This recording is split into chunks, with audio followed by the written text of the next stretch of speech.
Iranians including diplomats evacuated from Beirut on Russian plane।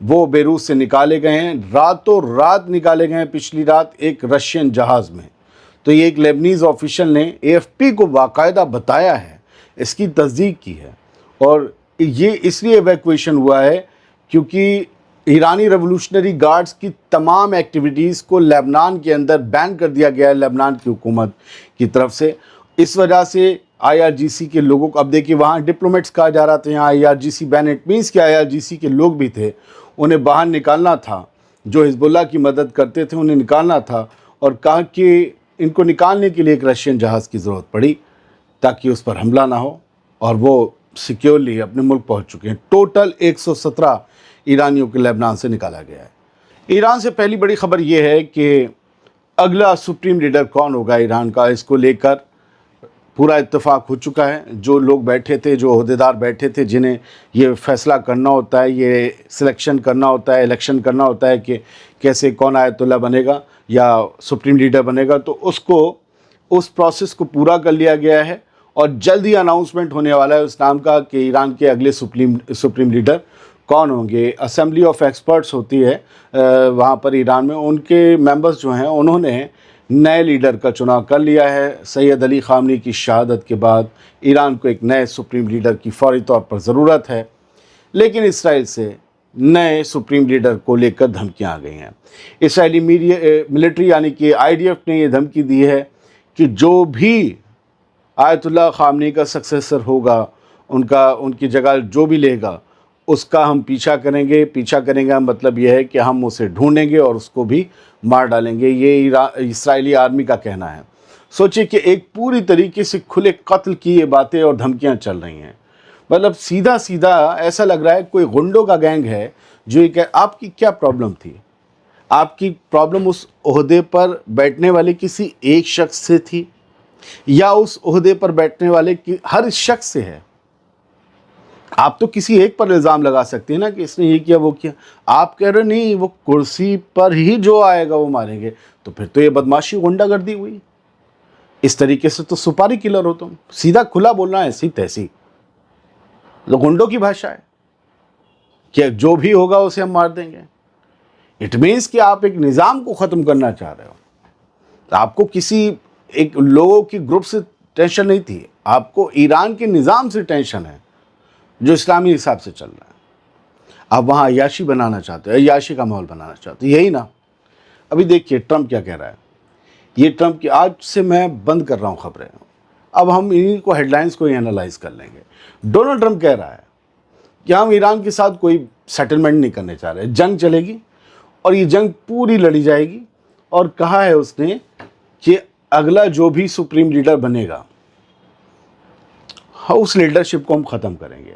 اور پتہ ہے اس بندے نے کیا کہا، ایک بات اس نے کہا ہے کہ ہو سکتا ہے، مطلب اتنی یہ تباہی مچائیں گے، اتنے لوگوں کو ماریں گے کہ ڈونلڈ ٹرمپ نے کہا ہے کہ ہو سکتا ہے کہ at some point I don't think there will be anybody left maybe to say we surrender، کہ ہو سکتا ہے کہ ایک وقت پر کوئی بچے ہی نہ یہ کہنے کے لیے کہ ہم سرنڈر کرتے ہیں، مطلب اب سب کو مار دیں گے، لیڈرشپ میں سب کو مار دیں گے۔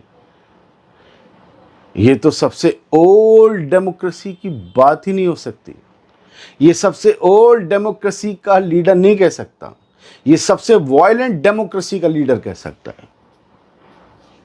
میں ڈر نہیں رہا، جو ڈرتے ہوں گے ڈرنے کی وجہ سے اپنے فیصلے بدل کر کسی سے کوئی سودا کر لیتے ہوں گے، میں نہیں ڈر رہا۔ میرا جرنلسٹک ویو کہتا ہے یہ غنڈوں کی زبان ہے۔ آپ کہہ رہے ہو کہ ہم کسی کو نہیں بخشیں گے، کسی کو نہیں چھوڑیں گے، جب تک وہاں پر کوئی فنکشننگ ملٹری اور پولیٹیکل لیڈرشپ ختم نہیں ہو جاتی یہ جنگ نہیں رکنے والی۔ یہ ڈونلڈ ٹرمپ کی زبان ہے، سب سے پرانی ڈیموکریسی کے لیڈر کی زبان ہے۔ بھاڑ میں گئی سب سے پرانی ڈیموکریسی۔ اور ایک اور بے شرمی کا بیان ڈونلڈ ٹرمپ کا سن لیجئے۔ Trump says school strike done by Iran. وہ جو میناب کی جو بچیاں تھیں 160 سے زیادہ جو ماری گئیں، شہید ہو گئیں ایک ہی اسٹرائک میں، ماری نہیں شہید ہوئی، قتل کی گئیں۔ شہید بہت پازیٹیو لفظ ہے، میں ہمیشہ سمجھاتا ہوں، قتل کی گئی ہیں امریکہ اور اسرائیل کے بم کے ہاتھوں۔ اس میں ڈونلڈ ٹرمپ کا کیا کہنا ہے کہ ایلیمنٹری اسکول کی وہ بچیاں ایران کی میزائل سے ماری گئی ہیں۔ اچھا، ایران کی میزائل سے کبھی اسرائیل میں یا امریکہ کے اڈے پر 150 سے زیادہ لوگ نہیں مارے جاتے؟ ارے کہیں جہاں 2-4 لوگ زخمی ہوتے ہوں گے وہاں 150-200 لوگ تو ہوتے ہوں گے نا۔ بنکر کے اندر میزائل پھٹی ایران کی تو 9 لوگ مرے، تب 150 لوگ نہیں مرے۔ اور یہاں 160 ایران کی میزائل سے، یہ کہتے ہیں ایران کی میزائل جو ہے نا ایکوریٹ نہیں ہے، میل فنکشننگ ہے، وہ کہیں مارو کہیں جا کر گرتی ہیں، تو یہ 150 بچے ہیں ان سے، کہیں مارو کہیں جا کر گرتی ہیں، تو پھر کہاں اسرائیل خطرہ تھا؟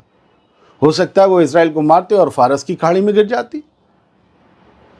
تم نے پھر کیوں حملہ کر دیا میزائلوں کا نام لے کے؟ ایک حد درجے کی بغیرتی چل رہی ہے کہ یہ کہہ دینا کہ ہاں ہم سے غلطی ہو گئی، ہم نے مان لیا اپنی غلطی کو، ہم سے ہمارے یہ بم غلط جگہ گر گیا۔ نہیں، ایران کی میزائل ہے جو اسکول پر گری ہے، وہی والی بغیرتی کی باتیں، جیسے غزہ میں بچوں کے اسکولوں پر، ہسپتالوں پر یا شیلٹرز پر بم گرانے کے بعد اسرائیل کہہ دیتا تھا کہ حماس کی میزائل ہے، بعد میں کئی ثبوت آئے اسرائیل کی تھی۔ مطلب ان لوگوں کی میزائل سے ان کے لوگوں پر اثر بہت ہوتا ہے، دشمن پر ان کے نہیں ہوتا ہے۔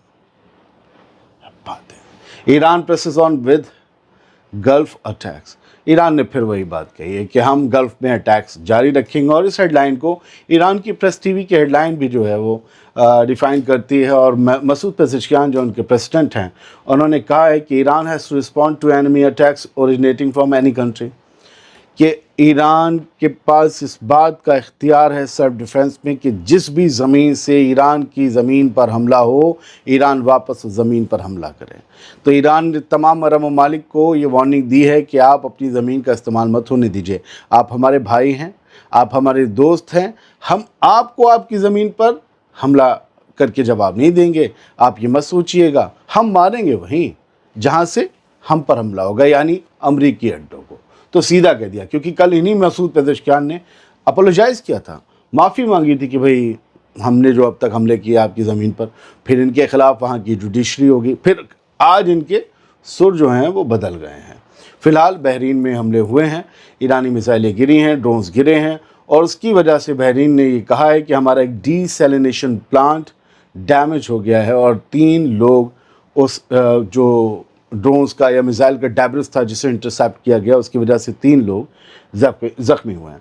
یہ کچھ بڑی خبریں تھیں جو میں نے سوچا کہ اب آپ کو ڈیٹیلز دینے سے بہتر ہے کہ میں خبر کو ہیڈ لائنز کے ساتھ ہی انالائز کر دوں۔ میں نے ایمانداری سے، اور میں تھوڑا بچتا تھا کیونکہ مجھے غصہ آ جاتا ہے حالات کو دیکھ کر، تو وہ آگے آج خیر آپ کے سامنے رکھ دیں۔ تھینک یو ویری مچ، سلامت رہیے، سلامتی کے لیے دعا کیجیے۔